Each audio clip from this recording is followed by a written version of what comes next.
She walked to the front of the boardroom like she owned it, which technically her father did, clutching the tablet I'd handed her an hour earlier. The investors settled into their chairs, pens ready, checkbooks practically visible. Harper Lane smiled that practice smile, the one she'd perfected at whatever Ivy League school Daddy had bought her way into, and tapped the screen. Slide 1 appeared. Professional. Clean. Slide 2. Still safe. Slide 3 loaded, and I watched the color drain from her face. Because slide 3 wasn't the product roadmap, it was a pie chart showing how she'd spent the last 6 months, 47% taking credit, 31% expense account shopping, and 22% actual work. My name is Ian Broadwell, and I've been dying slowly at Quantum Ridge Technologies for 8 years. 8 years of building software architecture from nothing. 8 years of rescuing projects that were circling the drain. 8 years of watching people with the right last names collect bonuses for systems I'd coded during weekends when normal people were living their lives.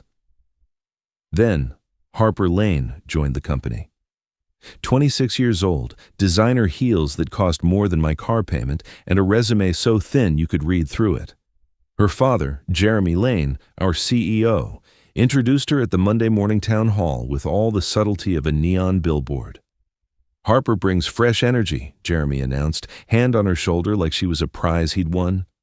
She'll be leading our strategic initiatives moving forward. Time to shake things up. Shake things up. Code for, my daughter needs a VP title before she's 30. I watched Harper scan the room, her gaze sliding over those of us in the trenches, the engineers, the actual builders. When her eyes landed on me, 34, coffee-stained hoodie, bags under my eyes from debugging until 3 a.m., I saw the dismissal happen in real time.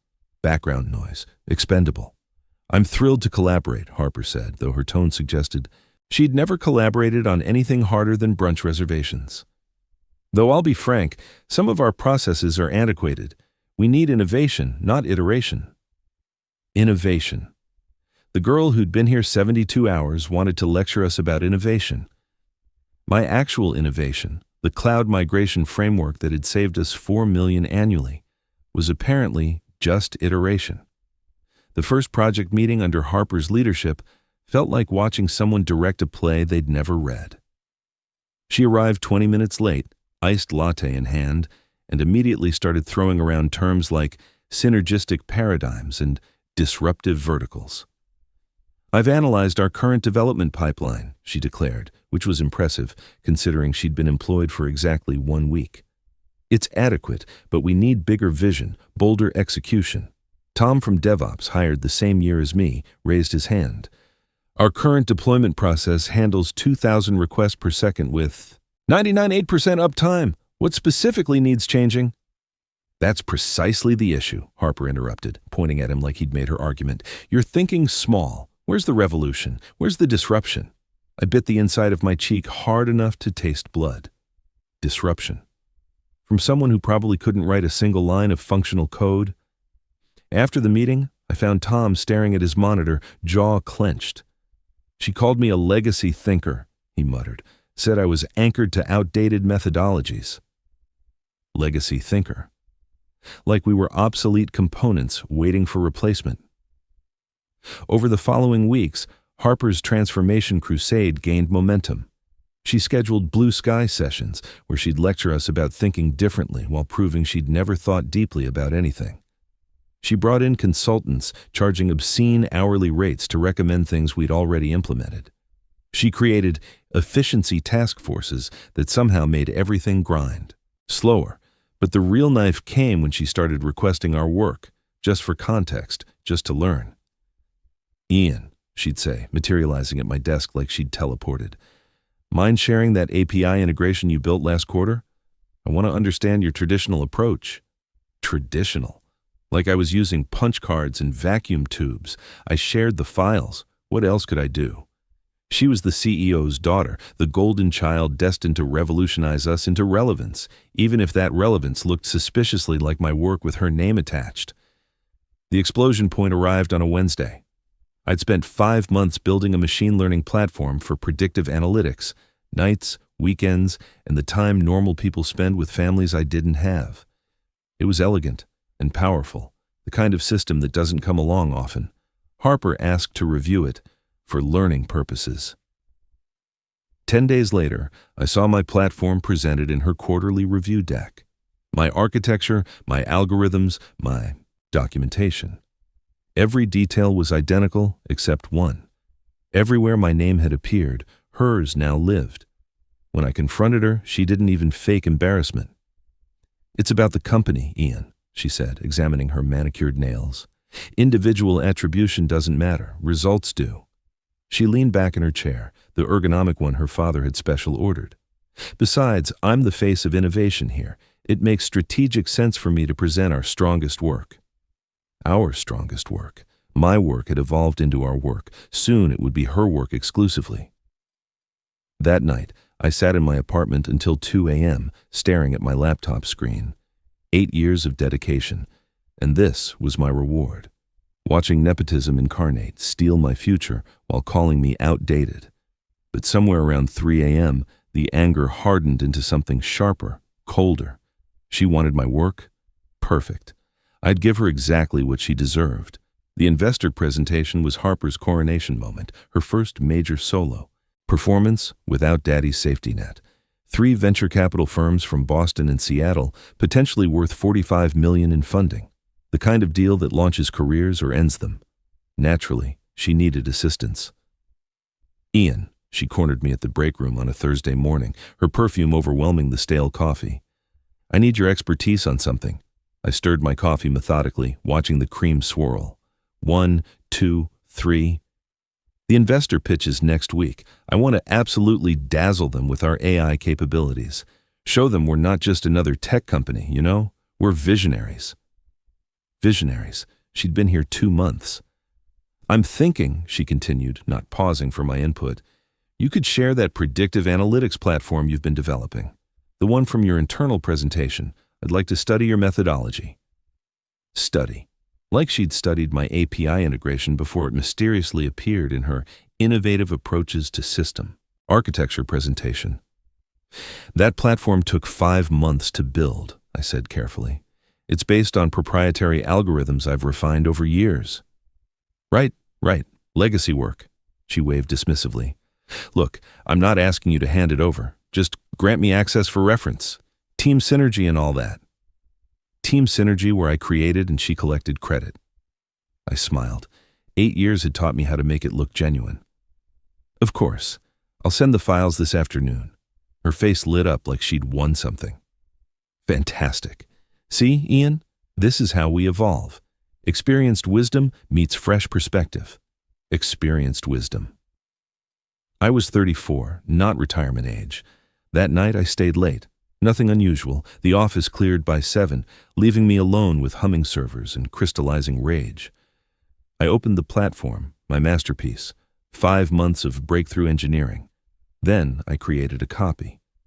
The next 2 weeks I observed Harper prepare. Her preparation mostly involved forwarding my materials to her assistant with instructions to make it pop, and rehearsing in conference rooms where I could hear her reading my documentation aloud. The critical insight here, I heard her practicing, is that predictive analytics can forecast market trends with unprecedented accuracy. My insight, word for word from my technical brief. 4 days before the presentation, she made her play. One-on-one meeting scheduled in her corner office, the one with the skyline view, the one that should have been earned through merit rather than genetics. "I've been considering," she said, leaning back in her leather chair, "the presentation attribution. Here we go. Since I'll be presenting and this is genuinely collaborative work, it makes sense to list me as the primary author. You'll receive credit naturally, something like, with contributions from the engineering team." The engineering team. Not even my name. Just absorbed into the faceless collective of legacy employees. "I understand," I said. And I did. I understood she was a parasite in Prada. "You get it, right? It's about optics." She gestured vaguely at me, at my practical clothes and unstyled hair, and at my 8 years of actual achievement. "You're brilliant technically, but you're not exactly the face of transformation. No offense, of course. The corporate version of, I'm about to insult you, but you can't complain." "I understand completely," I said. I understood she'd already copied everything to her personal drive, renaming files to eliminate my fingerprints. Excellent, she clasped her hands together. Oh, and Ian, I'll need the final version by Friday evening. The presentation's Monday afternoon. But I want time to internalize the material. Internalize? Like she hadn't been presenting my work for 8 weeks straight. Friday night, I worked until midnight, perfecting every slide, every data visualization, and every line of documentation. The platform was flawless. My magnum opus, disguised as her debut. I saved the final version, uploaded it to the shared drive, and sent her an email. Final presentation attached. Good luck Monday. Then I made one small modification to my backup copy. Nothing major, just sufficient. I labeled it Final Video. Use this PPTEX and saved it to a USB drive, the exact naming pattern she used when juggling versions she couldn't track. Monday morning, I arrived early, 7:45 a.m., coffee in hand, expression neutral. Harper rushed in at 10:30, visibly stressed despite the November cool. "Have you seen my USB?" she demanded, tearing through her desk. "The black one. I had it right here." "Maybe the conference room?" I suggested helpfully. "From Friday's practice session?" She sprinted out. I counted to 40, then walked casually to her office. Her computer sat unlocked. Naturally, password security was probably too legacy for her. I inserted my USB, dragged the file to her desktop, and ejected the drive. 42 seconds total. When she returned, frantic and empty-handed, I was back at my desk, typing peacefully. "Ian!" she nearly shouted. "I need you to resend everything. The meeting's in 90 minutes. "Check your desktop," I called back. "You probably downloaded it over the weekend." I heard the relief in her voice. "Found it. Final V2, use this. Thank God." Thank God indeed. 90 minutes later, she strode into the executive boardroom, USB in hand, ready to claim 5 months of my work as her revolutionary vision. The investors were already seated, stern expressions above expensive suits, tablets ready to document the prodigy's innovation. She inserted the USB with theatrical confidence and clicked to the first slide. And I sat in the back row, hands folded, waiting.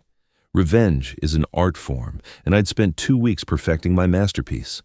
The modified presentation looked identical initially. Same template, same branding, same opening slide with Quantum Ridge's logo fading professionally into view. I'd kept the first 3 slides intact, knowing she'd likely reviewed only those during her panic. But slide 4 was where things got interesting. I'd replaced the predictive analytics data with charts showing the correlation between executive nepotism and innovation decline. Real statistics from MIT studies, but decidedly not what venture capitalists expected.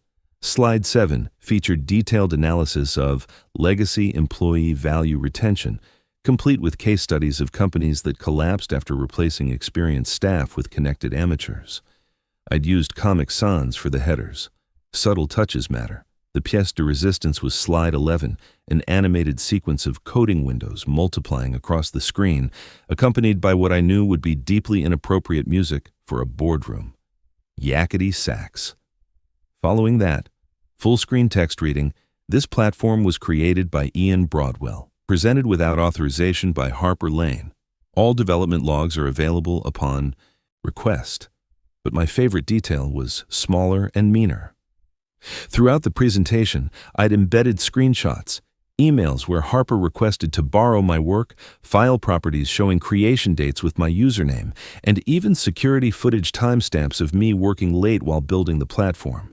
Digital breadcrumbs forming an undeniable trail. 2 nights prior, I had also sent a comprehensive document to our legal department, complete development history, every version, every timestamp, and every access log. Simple note attached.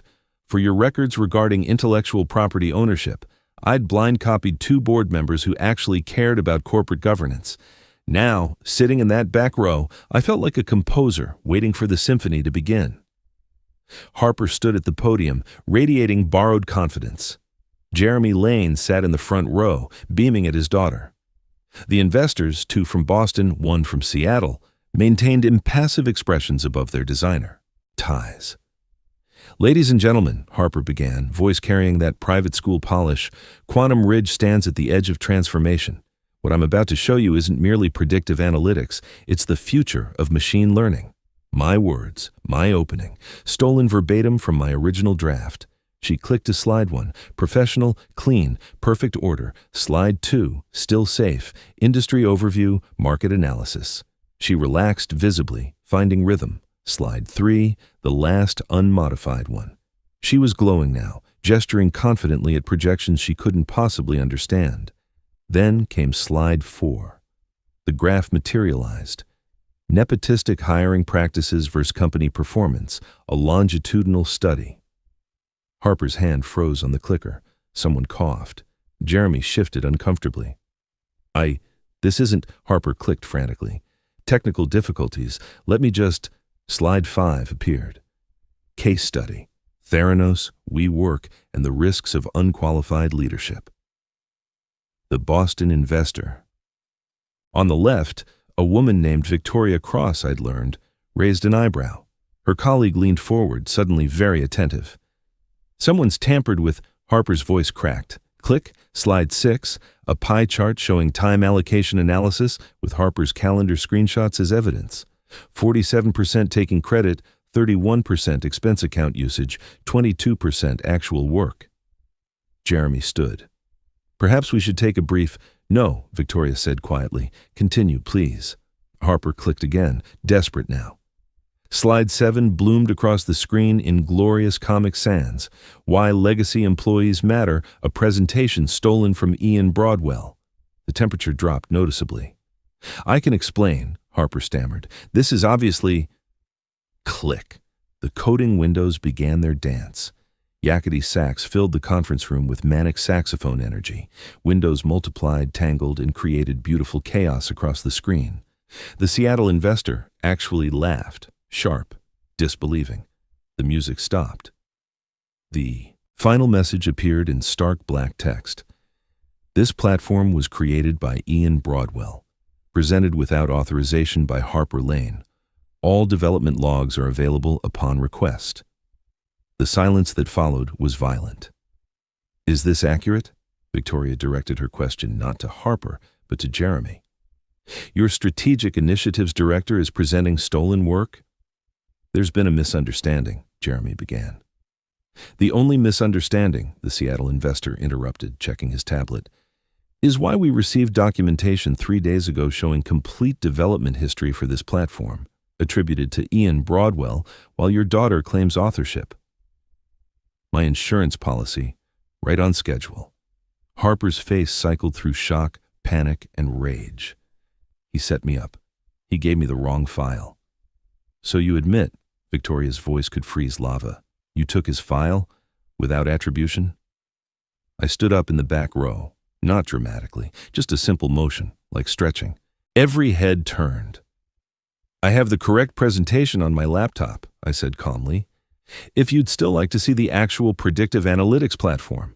Though I understand if you'd prefer to reschedule with appropriate presenters. Jeremy's face achieved a shade of crimson I'd thought medically impossible. Harper looked like she might be sick on her designer shoes. That would be appreciated, Mr. Broadwell, Victoria said. Perhaps you could present your own work. He sabotaged me. Harper's voice hit registers typically reserved for emergency sirens. This is corporate sabotage. No, I said, pulling out my laptop with practiced calm. Corporate sabotage is stealing 5 months of someone's work and calling it innovation. This is just quality assurance. I walked to the front, past Harper's trembling form, past Jeremy's furious face, and connected my laptop. The real presentation opened, my actual platform, elegant and precise. Shall we start from the beginning? I asked the investors. I promise, no dancing code this time, Victoria smiled. It wasn't warm. Please do, Mr. Broadwell. We're very interested in hearing from the actual creator. Behind me, I heard Harper flee, heels clicking frantically against marble. Jeremy followed, muttering something about damage control. I clicked to my real first slide and began. Ladies and gentlemen, Quantum Ridge stands at the edge of transformation. My words, my work, my moment. And somewhere in the building, Harper Lane was learning that legacy code isn't the only thing that bites back. The presentation room transformed from an execution chamber to my stage, and I commanded every inch. The investors leaned forward, tablets ready, eyes sharp with renewed focus. This wasn't about funding anymore. This was about trust, competence, and whether Quantum Ridge deserved $45 million of their money. Predictive analytics, I began, voice steady despite adrenaline, isn't just about processing data, it's understanding pattern recognition at a level most companies miss entirely. Click. My real first slide appeared, clean, professional, and meaningful. What I've developed over 5 months is a machine learning platform that doesn't just analyze current trends. It predicts market shifts before they're visible. Victoria made a note. The Seattle investor nodded slightly. How accurate are these predictions? Asked the third investor, someone who'd remained silent until now. 91% accuracy over 12 months of backtesting, I replied, clicking to validation data. Every prediction documented, every outcome tracked, every variable accounted for. The room's energy shifted. These weren't trend chasers looking for buzzwords. They were serious investors who recognized genuine innovation, and they were seeing it now, presented by someone who actually built it. 25 minutes in, I reached the competitive analysis section Harper had been most eager to steal. Notice how our competitors consistently miss these market windows by 3 to 5 months. That's $60 million in lost revenue annually due to poor prediction modeling. And Quantum Ridge's current capability? Victoria asked. I smiled. With this platform, we can predict these windows within a 2-week margin. That's the difference between market leadership and playing catch-up. The presentation flowed effortlessly. For every question, I had answers backed by data I'd personally validated. Every concern I addressed with insights from 8 years of watching this industry evolve. 40 minutes later, I reached my conclusion slide. The question isn't whether Quantum Ridge can compete in predictive analytics. The question is whether we're ready to stop talking about innovation and actually deliver it. Silence. The good kind. The silence of people recalculating everything. Victoria closed her tablet. Mr. Broadwell, who else internally has seen this platform? The development team who helped with infrastructure implementation. Externally, you're the first. And Ms. Lane, she had access to all of this? I chose words carefully. She requested access for educational purposes. I complied with my director's request. The Seattle investor made a sound resembling a laugh. Educational indeed. The door opened. Jeremy Lane entered, face now controlled crimson. Harper was nowhere visible. Gentlemen, ladies, Jeremy began, I apologize for the confusion. Perhaps we could— Mr. Lane, Victoria cut him off with surgical precision. We've just witnessed an exceptional presentation from Mr. Broadwell, the actual creator of this platform. There may have been, Jeremy's jaw worked silently, miscommunication about attribution. Miscommunication, Victoria tested the word. Is that what we're calling intellectual property theft now? My daughter is young, ambitious. Your daughter, the Seattle investor interrupted, just attempted to present stolen work to secure $45 million in funding. In my industry, we have words for that. None are flattering. I packed my laptop, movements unhurried. The show was finished. Now came the aftermath. Mr. Broadwell, Victoria called. A moment, please. I paused. Jeremy looked like he wanted to object but couldn't find grounds. This platform, you developed it entirely. The concept, architecture, and implementation are mine. The dev team helped with infrastructure, but the analytical model itself, yes, that's my work. She exchanged glances with her colleagues. We'll need to discuss internally, but I think it's safe to say we're impressed, not just with the platform, but with its actual creator. I nodded. I'll be at my desk if you need technical specifications clarified. One more thing, the Seattle investor added. The dancing code, your addition? For the first time that day, I allowed myself a genuine smile. Sometimes you need to speak a language people understand. Harper seemed fond of style over substance. I thought I'd provide both. Victoria actually grinned. Yakety sax, inspired choice. I left the conference room with my head high, laptop tucked under my arm. Behind me, I heard Jeremy beginning damage control, his voice strained with forced professionalism. But some things can't be controlled. In the elevator, my phone buzzed. Email from legal. Please report to HR immediately regarding this morning's presentation. Then, another from an unknown address. Mr. Broadwell, I represent Vertex Innovation Labs. We've been following your work with interest. Available for confidential discussion this week? The elevator dinged. 5th floor. My floor. I stepped out into familiar territory that suddenly looked different. Tom stood by the coffee station, eyes wide. Ian, what happened?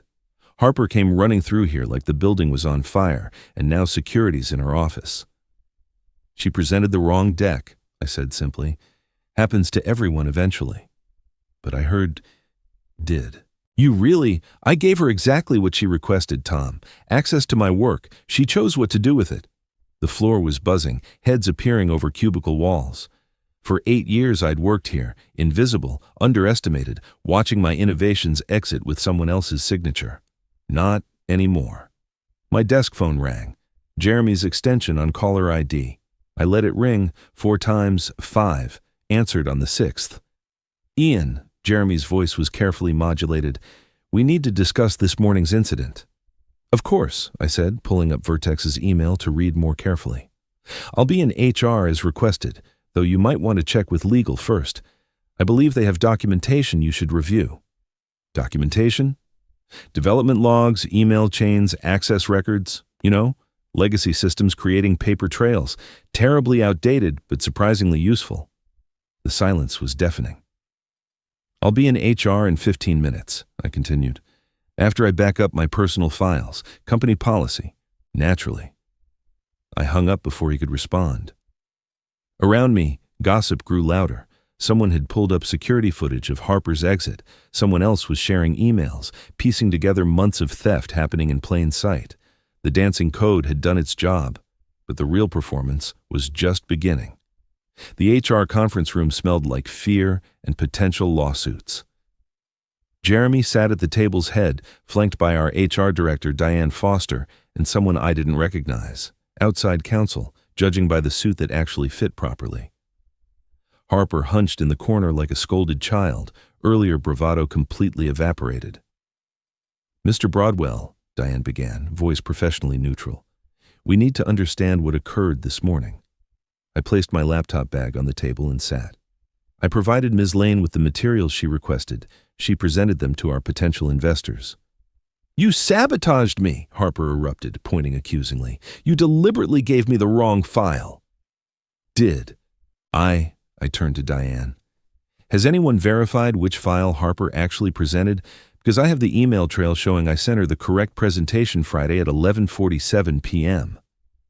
The outside counsel, his nameplate read David Morrison, slid a tablet toward Jeremy. We've reviewed the metadata. The file Ms. Lane presented was created Sunday evening and saved to her desktop Monday at 10:38 a.m. That's impossible, Harper stammered. I got it Friday. From the shared drive, Morrison continued, where Mr. Broadwell uploaded the correct version. The question is how a different file appeared on your desktop. I maintained perfect composure. Perhaps Harper downloaded an incorrect version. File management can be challenging when you're unfamiliar with the content. Jeremy's face darkened. Don't play games, Ian. What I clearly did, I interrupted, surprising everyone, including myself, was develop a platform over 5 months that could secure $45 million in funding. What Harper clearly did was attempt to present it as her own work. That's not, Harper started. Would you like me to show the emails? I pulled out my phone. September 12th. Hey, Ian, can you send that analytics framework for reference? September 28th. Need to understand your conventional approach. October 19th. Mind if I review your platform for learning purposes? Diane raised a hand. We've seen the emails and the security footage and the development logs. Then you've also seen, Morrison added, looking directly at Jeremy, that Mr. Broadwell documented everything legally as a precautionary measure. He protected both himself and the company's intellectual property. By humiliating us in front of investors, Jeremy slammed the table. By preventing your daughter from committing fraud, Morrison corrected coldly. The investors would have discovered the theft eventually. Mr. Broadwell's method was unorthodox, but it exposed the issue before contracts were signed. She should have come to us, Diane suggested weakly. I actually laughed. Come to whom? To Jeremy about his daughter. Which HR reports to Jeremy? I did go to legal. I documented everything. I protected the company's interests when nobody else would. You're fired, Jeremy snarled. Gross misconduct. Sabotage. Morrison cleared his throat. Actually, Mr. Lane, I'd strongly advise against that action. He admitted to sabotaging the presentation. He admitted to uploading files, Morrison corrected. His own work, I might add. Meanwhile, your daughter admitted on record in front of international investors to taking his files without attribution. That's intellectual property theft. If Mr. Broadwell is terminated now, it appears retaliatory. Appears? I leaned forward. It would be retaliatory, and I'm certain Victoria Cross and the Seattle investors would be fascinated to learn Quantum Ridge fired the person who actually created the platform they're interested in. Diane shifted uncomfortably. The investors have requested a follow-up meeting, specifically with Mr. Broadwell. Jeremy's knuckles went white. This is extortion, he said. No, I said quietly. Extortion was your daughter holding my career hostage while stealing my work. This is a consequence. Harper spoke up suddenly. I made a mistake, okay? I thought if I could land this deal, I could prove myself. By proving yourself a thief? Morrison's tone could strip paint. Ms. Lane, are you aware that presenting falsified credentials to investors could violate federal securities regulations? Harper's color drained. Even Jeremy went still. We need to control this narrative, Diane said quickly. The investors have already contacted 4 board members, Morrison interrupted, checking his phone. They're requesting an emergency meeting regarding governance concerns. I stood. Am I fired or not? Because I have work to do, my actual work, not whatever fiction Harper's been. Selling. Jeremy looked like he'd swallowed broken glass. You're not fired yet. I'll need that in writing, I interrupted. Email is fine. This isn't over, Jeremy warned. No, I agreed, gathering my things. It's just beginning. Harper wanted to shake things up, right? Well, congratulations. You've identified what needed shaking. It's sitting in your chair. I walked to the door, then paused. Oh, and Harper? Next time you steal someone's work, maybe check for surprises first. I embedded 12 more throughout that presentation. The dancing code was just the opener. Her face went green. 12? Or maybe 13. I lost count. I smiled pleasantly. Guess you'll have to review all your borrowed materials to be certain. Enjoy. I left them scrambling for laptops, desperate to find what other traps I might have planted. Truth was, there were no other surprises.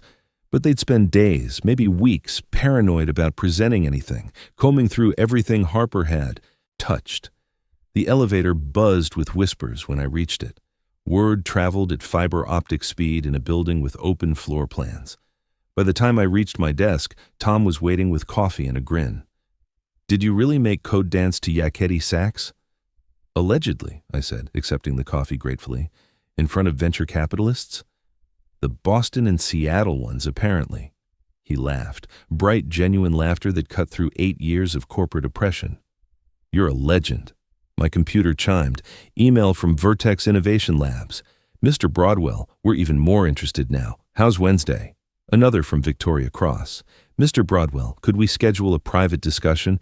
We have concerns about Quantum Ridge's leadership, but not your platform. And a third from an address I recognized. Andrew Fitzgerald, our largest independent shareholder. Emergency board meeting scheduled tomorrow, 9 a.m. Your attendance is requested.